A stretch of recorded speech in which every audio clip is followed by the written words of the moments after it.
Hello everyone, welcome back to my YouTube channel. कैसे आप सभी लोग? आई होप आप लोग बहुत ही अच्छे होंगे और आप लोग की पढ़ाई भी बहुत अच्छी चल रही होगी।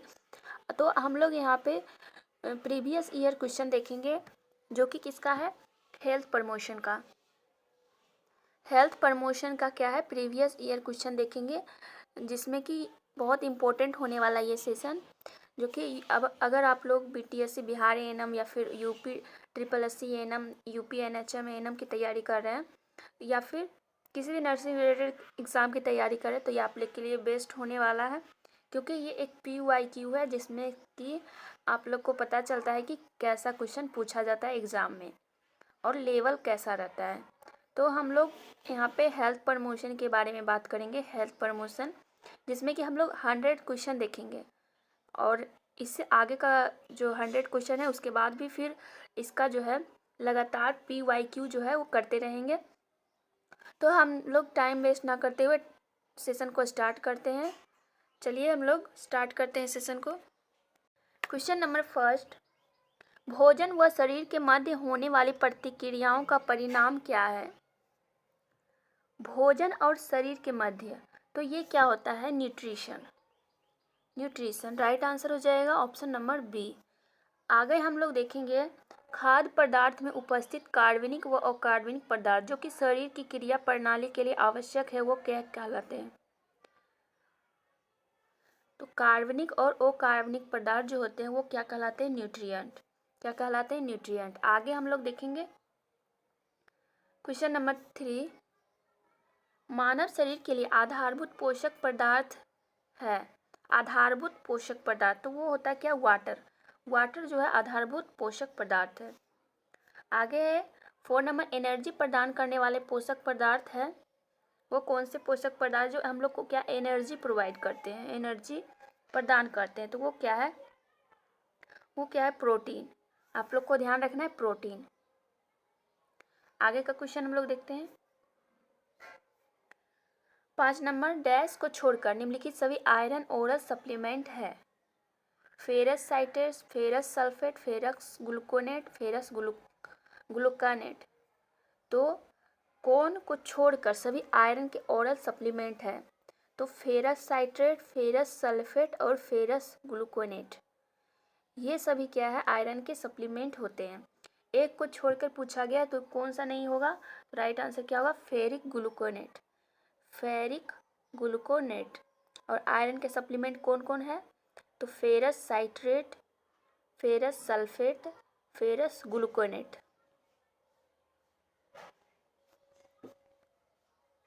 अगला हम लोग देखते हैं, शरीर के लिए प्रमुख पोषक तत्व क्या है? प्रोटीन, कार्बोहाइड्रेट, वसा, प्रोटीन, कैल्शियम। तो आप लोग को पता होगा सबसे प्रमुख कौन सा पोषक तत्व होता है? प्रोटीन, कार्बोहाइड्रेट और वसा। नेक्स्ट हम लोग बात करते हैं, कोशिकीय भंगुरता के लिए कार्यात्मक सूचक है। Vitamin D, vitamin E, vitamin C, vitamin K. तो राइट आंसर क्या होगा? Vitamin C. आगे है डैश, फोलिक अम्ल भरपूर मात्रा में पाई जाती है। फोलिक अम्ल किसमें भरपूर मात्रा में पाई जाती है? बिना पॉलिश किए हुए अनाज, मानव दूध और गाय, पत्तेदार सब्जी जैसे पालक, सलगम, साग, मांस और अंडे। तो राइट आंसर क्या हो जाएगा? Option number C. आगे हम लोग देखते हैं, बच्चों में विटामिन डी की कमी के कारण होता है अस्थिघात, सूखा रोग, अस्थि सुशीर्णता, अस्थि मृदुता।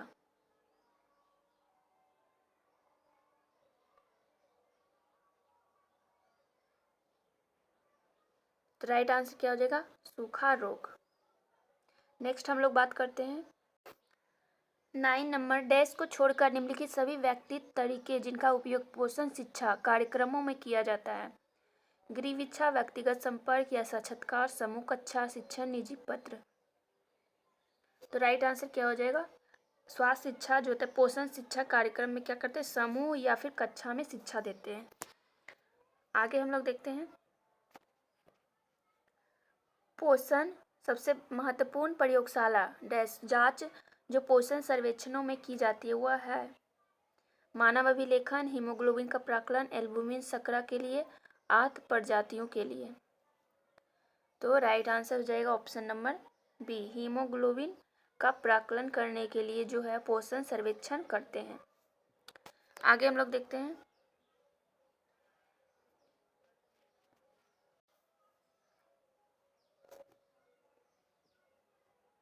प्रोटीन, फैट्स व कार्बोहाइड्रेट को मैक्रोन्यूट्रिएंट्स कहा जाता है क्योंकि शरीर में इनकी अधिक मात्रा की आवश्यकता होती है, ये आकार में बड़े होते हैं, बड़े व्यक्ति में इनकी आवश्यकता अधिक होती है, या फिर ऑप्शन डी में दिया आर्थिक रूप से संपन्न लोग की इसकी उपयोग कर सकते हैं। तो राइट आंसर क्या होगा? मैक्रोन्यूट्रिएंट्स क्यों कहते हैं? क्योंकि इसकी अधिक मात्रा की आवश्यकता होती है हमारे बॉडी में। ये एक पूछा गया क्वेश्चन है, तो आप लोग ध्यान रखिएगा। आगे हम लोग देखते हैं वे न्यूट्रिएंट जिनकी शरीर में कम मात्रा में आवश्यकता होती है वो कहलाते हैं। जिसकी कम मात्रा में आवश्यकता होती है उसको क्या बोलते हैं? उसको बोलते हैं माइक्रोन्यूट्रिएंट्स। माइक्रोन्यूट्रिएंट्स। आगे हम लोग चलते हैं। माइक्रोन्यूट्रिएंट्स है, माइक्रोन्यूट्रिएंट्स का एग्जाम्पल क्या है? एक विटामिन है, एक मिनरल्स है, ये आप लोग को याद रखना है। बट क्वेश्चन में क्या है? माइक्रो, माइक्रो नहीं, यहाँ पे मैक्रो हो जाएगा, मैक्रोन्यूट्रिएंट्स। तो मैक्रोन्यूट्रिएंट्स क्या है? वो क्या है? प्रोटीन है, ये आप लोग को याद रखना है। आगे हम लोग देखते हैं सिंपल कार्बोहाइड्रेट का उदाहरण है स्टार्च, टाइवर, शुगर, मैल्टेस। तो सिंपल कार्बोहाइड्रेट का उदाहरण क्या है? तो ये क्या है? शुगर।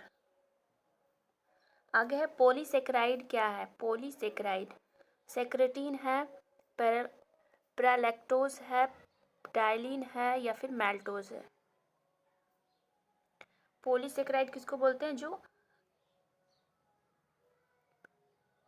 एक से अधिक अणुओं से मिलकर बना होता है उसको क्या बोलते हैं? पॉलीसेकेराइड। तो राइट आंसर क्या होगा? पेटाइलिन। आगे हम लोग देखते हैं कार्बोहाइड्रेट के पाचन के लिए आवश्यक एंजाइम है disaccharide, amino acid, monosaccharide enzyme. तो कार्बोहाइड्रेट के पाचन के लिए आवश्यक एंजाइम कौन सा है? मोनोसेकेराइड। कौन सा है? मोनोसेकेराइड।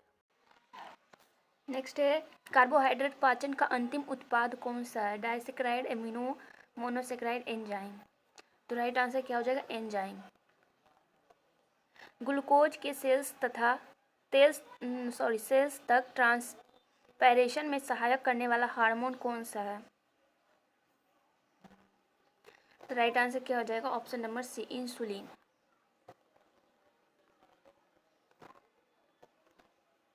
मानव शरीर में ग्लूकोज स्टोर होता है।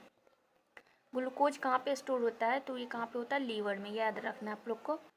आगे ग्लूकोज की ग्लाइकोजन बनने की प्रक्रिया क्या कहलाती है? तो ये प्रक्रिया क्या कहलाती है? ग्लाइकोजेनेसिस। ग्लूकोज के स्टोर्ड फॉर्म को क्या कहते हैं? तो ग्लूकोज जो स्टोर होता है, स्टोर्ड फॉर्म को क्या कहते हैं? ग्लूकोज के स्टोर्ड फॉर्म को क्या कहते हैं? तो आप लोग को ध्यान रखना क्या बोलते हैं? ग्लाइकोजन। मोनोसेकेराइड क्या है? Lactose, sucrose, maltose, ribose. तो क्या हो जाएगा राइट आंसर? मोनोसेकेराइड क्या है?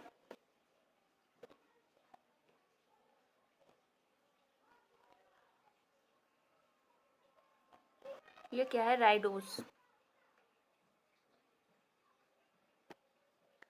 प्रोटीन्स गम्स है, monosaccharide, complex, polysaccharide, oligosaccharide, polysaccharide. तो राइट आंसर क्या होगा? Complex polysaccharide. अगला हम लोग देखेंगे वो एमिनो एसिड जिसका निर्माण मानव शरीर में नहीं हो पाता है वो क्या कहलाते हैं? तो जिसका निर्माण हमारे बॉडी में नहीं होता है उसको क्या बोलते हैं? Essential amino acid. और अगला 26 नंबर में इसेंशियल एमिनो एसिड नहीं होता है phenylalanine, leucine, tryptophan, cysteine.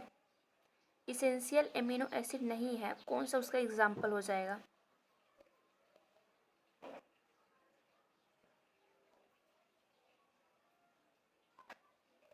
तो राइट आंसर क्या हो जाएगा?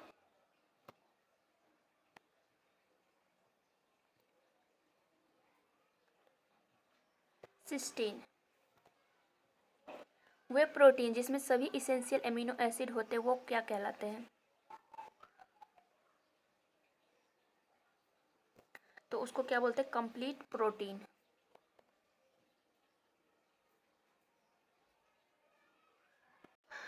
अगला है, अधिकांश प्रोटीन का पाचन कहाँ पे होता है? तो अधिकांश प्रोटीन का अपाचन छोटी आंत में या फिर स्मॉल इंटेस्टाइन को बोलते हैं।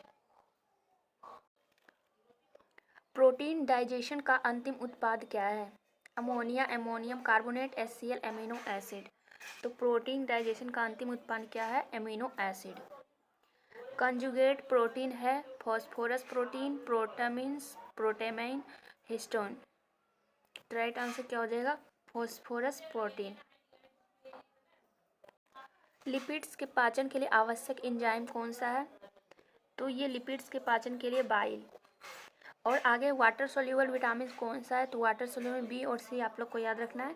तो राइट आंसर क्या हो जाएगा? Option number B. अगला है, फैट सोल्यूबल विटामिन कौन सा है? तो फैट सोल्यूबल विटामिन का एग्जाम्पल कौन सा हो जाएगा? विटामिन ए।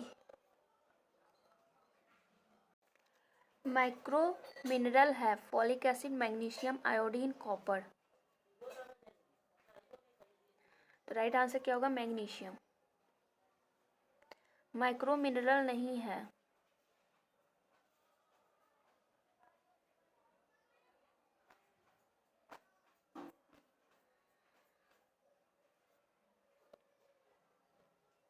जिंक। कार्बोहाइड्रेट प्रति ग्राम गति ऊर्जा देता है, तो ये कितना देता है? 4 कैलोरी। फैट प्रति ग्राम से लेने वाली ऊर्जा कितनी मिलती है फैट से? तो कैलोरी, 9 कैलोरी। आगे, नवजात शिशु की प्रतिदिन न्यूट्रिशनल रिक्वायरमेंट कितना होता है? तो कितना होता है? 80 से 100 ml पर kg बॉडी वेट के अनुसार।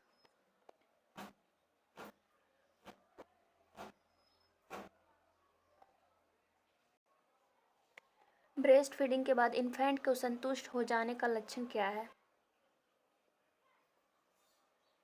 Slow sucking. वे प्रजातियां जो एक विशेष क्षेत्र तक सीमित होती है वो क्या कहलाती है? तो उसको क्या बोलते हैं? स्थानिक प्रजाति। पोर्ट बेली बच्चों को किस प्रकार की बीमारी के सूचक होते हैं? तो ये होते हैं क्वाशियोकोर। नीति आयोग ने यूएनओ द्वारा निर्धारित 17 एसडीजी मतलब सेलियम डेवलपमेंट गोल में से 13 को शामिल करते हुए एसडीजी इंडिया इंडेक्स का निर्माण किया। यूएनओ के निम्नलिखित एसडीजी लक्ष्यों में कौन सा एसडीजी इंडियन इंडेक्स में छूट गया है? राइट आंसर लक्ष्य 12।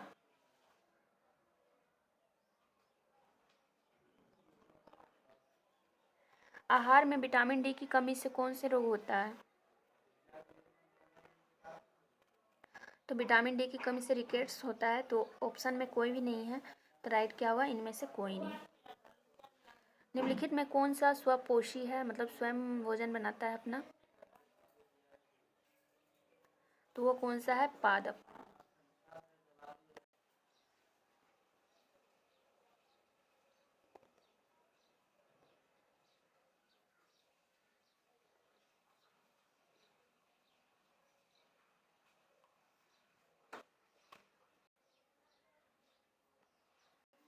फोर्टी 49 में दिया, राधा के शिक्षक अवलोकन करते राधा को ब्लैक बोर्ड में पढ़ने कठिनाई हो रही है, तो डॉक्टर राधा को कैसे खाद्य पदार्थ का उपयोग के लिए बढ़ाते हैं कहते हैं? तो उसमें विटामिन ए हो जाएगा, क्योंकि आंखों से जुड़ी समस्याएं। आगे है 50 नंबर, बेरी बेरी नामक रोग विषमता निम्न में से किस विटामिन की कमी से होती है? तो विटामिन B1। आगे हम लोग देखते हैं, कैल्शियम एवं फास्फोरस के उपयोग धारण के लिए आवश्यक है। तो विटामिन डी। डैश की कमी के कारण रतौंधी होता है। रतौंधी किसके कारण होता है? विटामिन ए की कमी से। अगला है यहाँ पे, अस्थिर सुषुप्ता नामक बीमारी निम्न में से किस कमी से होती है? तो ये किससे? विटामिन डी की कमी से होता है। घाव भरने की प्रक्रिया में सहायता करने वाले पोषक तत्व कौन से हैं? तो वो कौन से होते हैं? वो प्रोटीन होते हैं। शरीर में ऊर्जा का प्राथमिक स्रोत क्या है? ऊर्जा का प्राथमिक स्रोत है उपापचय। रक्त स्राव विकारों को रोकने के लिए शिशु को डैश के पहले कुछ दिनों के भीतर कौन सा विटामिन देना आवश्यक होता है? वो कौन सा विटामिन होता है? विटामिन के होता है।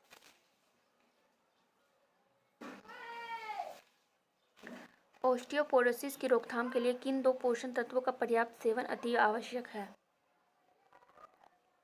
तो राइट आंसर हो जाएगा विटामिन डी और कैल्शियम।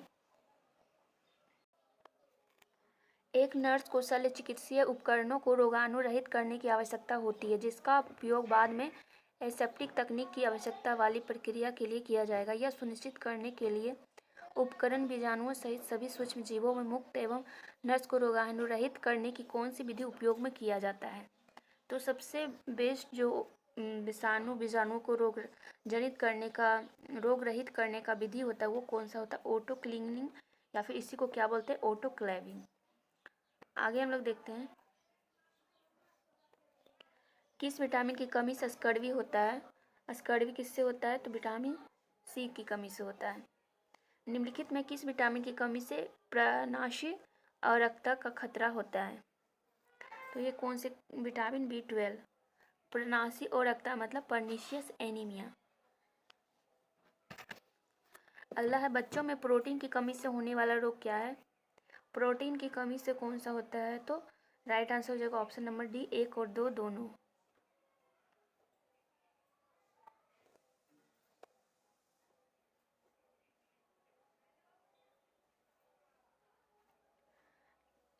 निम्नलिखित विटामिन में जल में घुलनशील विटामिन कौन सा है? तो जल में घुलनशील विटामिन कौन सा होता है? तो वो होता है option number C, vitamin B. छोटी आंत में विशिष्ट भोजन के पाचन द्वारा अमीनो अम्ल का उत्पादन होता है। तो राइट आंसर क्या हो जाएगा? Option number D, protein. Amino अम्लों के बहुलक कौन होते हैं? अमीनो अम्ल के बहुलक पूछा गया तो प्रोटीन होते हैं। अगला क्वेश्चन है, विटामिन क्या होते हैं? कार्बनिक, अकार्बनिक, जीवित या फिर इनमें से कोई नहीं। तो विटामिन जो होते हैं वो कार्बनिक यौगिक होते हैं। विटामिन सी जो होता है एक एंटीऑक्सीडेंट है। क्या है? एंटीऑक्सीडेंट। शिशु को शहद देने पर संक्रमण का खतरा रहता है। क्लोस्ट्रीडियम बोटुलिज्म शहद देने की शुरुआत इस उम्र में की जाती है?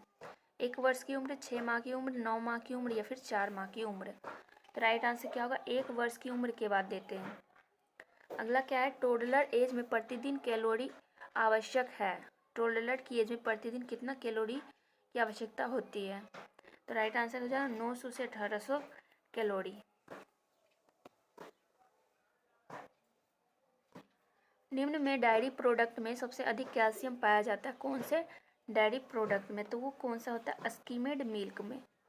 आगे, इसेंशियल फैटी एसिड का अच्छा स्रोत कौन सा है? पोल्ट्री फैट है, कोकोनट ऑयल है, सनफ्लावर ऑयल है, पीनट ऑयल है। तो आप लोग को ध्यान रखना है सनफ्लावर ऑयल।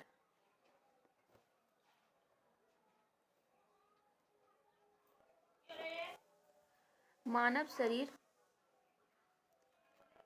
शरीर में फैट स्टोरेज कहाँ पे होता है? फैट का स्टोर जो है वो कहाँ पे होता है? तो वो एडिपोज टिश्यू में होता है। भारत में वयस्क पुरुष के लिए प्रतिदिन प्रोटीन की आवश्यकता कितनी होती है? तो आपको ध्यान रखना है 1 kg कितना होता है पर बॉडी के अनुसार होता है।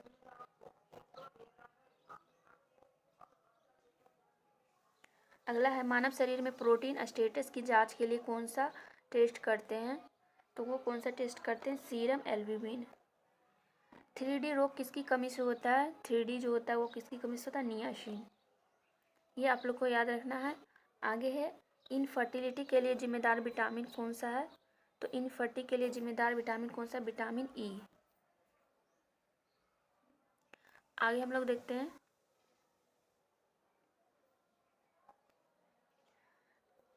पेरिनियल न्यूरोपैथी के उपचार में यह विटामिन शामिल होता है? तो विटामिन B6। वयस्क पुरुष में प्रतिदिन आवश्यक फोलिक एसिड कितनी मात्रा होती है? तो 100 mcg। आगे हम लोग देखेंगे 78 नंबर, निम्नलिखित में से किस विटामिन ए का अच्छा स्रोत है? विटामिन ए का अच्छा स्रोत क्या है? गाजर। भारतीय भोजन में नेट प्रोटीन यूटिलाइजेशन कितना है? तो नेट प्रोटीन यूटिलाइजेशन 50 से 80। अगला क्वेश्चन हम लोग देखते हैं 80 नंबर से। भारतीय बच्चों में 3 वर्ष की उम्र तक विटामिन ए प्रोफाइलैक्सिस को दी जाने वाली खुराकों की संख्या कितनी है? तो इसमें कितना खुराक देते हैं? तो राइट आंसर क्या होगा? 5।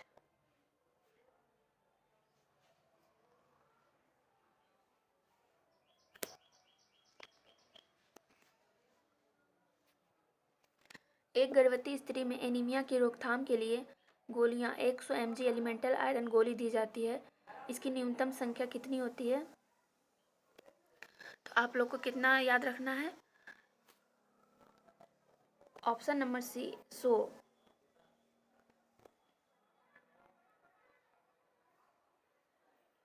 गर्भवती स्त्री में एनीमिया की रोकथाम के लिए प्रतिदिन फॉलिक एसिड की मात्रा कितनी होनी चाहिए? तो वो 0.5 mg। नमक के पैकेट में आयोडिनाइजेशन का चिन्ह है। तो राइट आंसर क्या होगा? विकलांग बच्चा।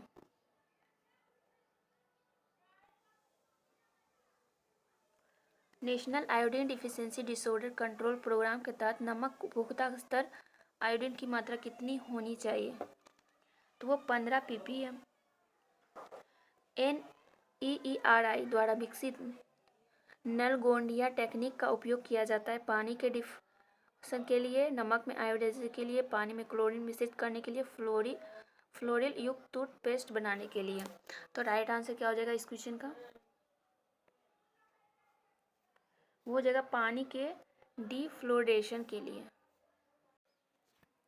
मिल्क पास्चुराइजेशन के लिए होल्डेस्ट वेट मेथड में दूध को निम्न तापमान तक गर्म करके तुरंत ठंडा कर दिया जाता है। वो कितने टेम्परेचर पे? तो होल्डर विधि में वो कितना करते हैं? 63 से 66 degree. Ultra high temperature method में दूध को पास्चुराइज करने के लिए उपयोग में लिया जाने वाला तापमान कितना होता है? तो आपको याद रखना 125 डिग्री सेल्सियस।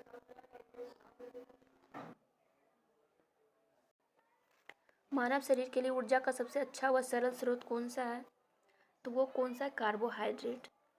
टिश्यू रिपेयर में उपयोग आने वाला पोषक पदार्थ कौन सा होता है? तो वो कौन सा होता है? प्रोटीन।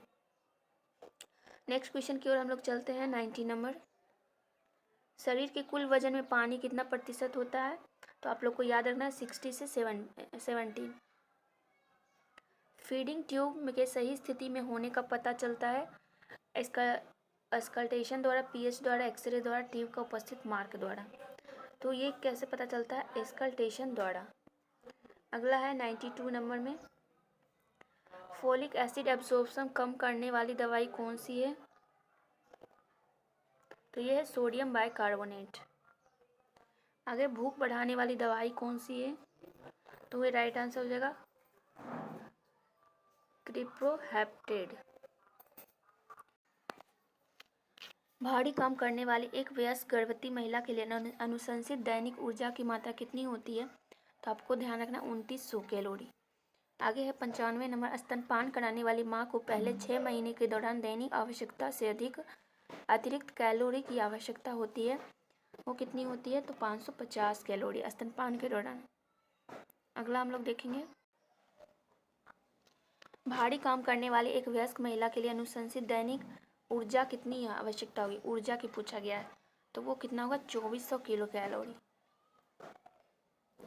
एक मध्यम कार्यकर्ता के लिए देर से गर्भावस्था में ऊर्जा की आवश्यकता कितनी होगी? तो वो कितना होगा? आपको याद रखना है कितना हो जाएगा? ऑप्शन नंबर है 2500 कैलोरी। भारतीय पुरुषों तथा महिलाओं को संदर्भ भार कितना है? भार है तो वो कितना है? 55 से 50। अब हम लोग कितने नंबर पे आ गए? 99 में। इसके बाद हम लोग यहाँ पे 99 और 100 क्वेश्चन करेंगे। उसके बाद 101 से हम लोग स्टार्ट करेंगे फिर से। तो हम लोग ये 2 क्वेश्चन देख लेते हैं। पहले 6 महीनों में स्तनपान कराने वाली माताओं में प्रतिदिन अतिरिक्त कैलोरी दी जाती है। तो वो कितना देते हैं? 600। अगला है 100 नंबर। 0 से 6 माह शिशु के लिए आवश्यक कैलोरी है 150, आप लोग को याद रखना है 150। तो ठीक है फ्रेंड्स, मिलते हैं नेक्स्ट सेशन में। हम लोग वहाँ से 101 से स्टार्ट करेंगे क्वेश्चन, और PYQ हम लोग करेंगे वहाँ पे भी। तो ठीक है फ्रेंड्स, मिलते हैं नेक्स्ट सेशन में, नेक्स्ट वीडियो में आप लोगों से। तो ठीक है फ्रेंड्स, थैंक्स फॉर वॉचिंग।